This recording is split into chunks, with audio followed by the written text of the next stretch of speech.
Alors Idriss, merci de me recevoir dans tes tout nouveaux locaux, parce que là, je crois que vous êtes arrivé hier soir ou ce matin. On est arrivé depuis même pas 24 heures. Même pas 24 heures, voilà. Comment tu te définis dans tes multiples identités professionnelles? Moi, je me définis par rapport à mes héros, tu vois. Mes héros, c'est Idriss Shah, c'est pour ça que je m'appelle Idriss, par exemple. Mes héros, c'est Richard Francis Burton. Richard Francis Burton, il parlait 29 langues couramment, il était grand maître d'escrime, espion, diplomate, écrivain, etc. Donc moi, oui, j'essaie de briser les cases. Voilà. Ce qui m'intéresse dans la vie, c'est de briser les cases. Et j'ai horreur qu'on me présente autrement que comme Idriss Aberkane. La seule chose dont je sois sûr, c'est que je suis Idriss Aberkane. Le reste, les cases professionnelles, je m'en fous complètement. Il est vrai que j'ai fait de la recherche, aussi bien un peu de fondamentale, beaucoup d'appliqué, d'industriel. J'enseigne.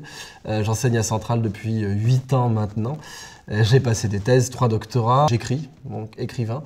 Aujourd'hui, mes grandes activités, c'est consultant international, donc je conseille aussi bien des entreprises que des gouvernements. C'est un chemin de vie, quoi. Ce qui m'intéresse en ce moment, c'est les startups. Donc je fais ce que j'aime, je me concentre sur ce que j'aime et je cherche surtout pas à être défini par mon activité. Mais je pense pas que la plupart des gens, quand ils se présentent, disent « Bonjour, je suis ça ».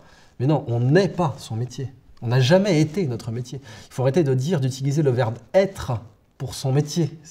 L'être, c'est quelque chose de bien trop important pour être confiné au métier. Quels sont finalement ces grands sujets qui te font réfléchir, qui te traversent en ce moment? Tu sais, moi, quand je me lève le matin, c'est pour que les chefs d'État préfèrent trouver de la biodiversité que du pétrole sur leur territoire. Je parle en termes de PIB. Alors, ça fait vachement technique, mais c'est vraiment ça, c'est-à-dire réconcilier nature et économie. Il y a 2 mensonges gigantesques que la révolution industrielle nous a laissés. C'est nature ou emploi, il faut choisir. On ne peut pas avoir les deux. Là où il y a de la nature, il n'y a pas d'emploi, c'est la campagne. Là où il y a de l'emploi, il n'y a pas de nature, c'est la ville. Et ce mensonge-là est resté imprimé dans nos têtes. Vraiment qu'on ne peut pas avoir nature et emploi. Tout le débat écologique, quand tu regardes, ce qui fait que la COP 21, on s'en souvient déjà que comme celle qui est venue entre la 20 et la 22, il y en a une 23e. Ce qui fait que Trump est sorti des accords de Paris, ce qui fait que Bush avait dit avant lui le niveau de vie des Américains n'est pas négociable. Ça reste basiquement cette opposition entre nature et économie.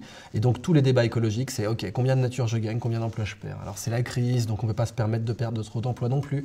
Mais dans l'ensemble, on oppose nature et économie.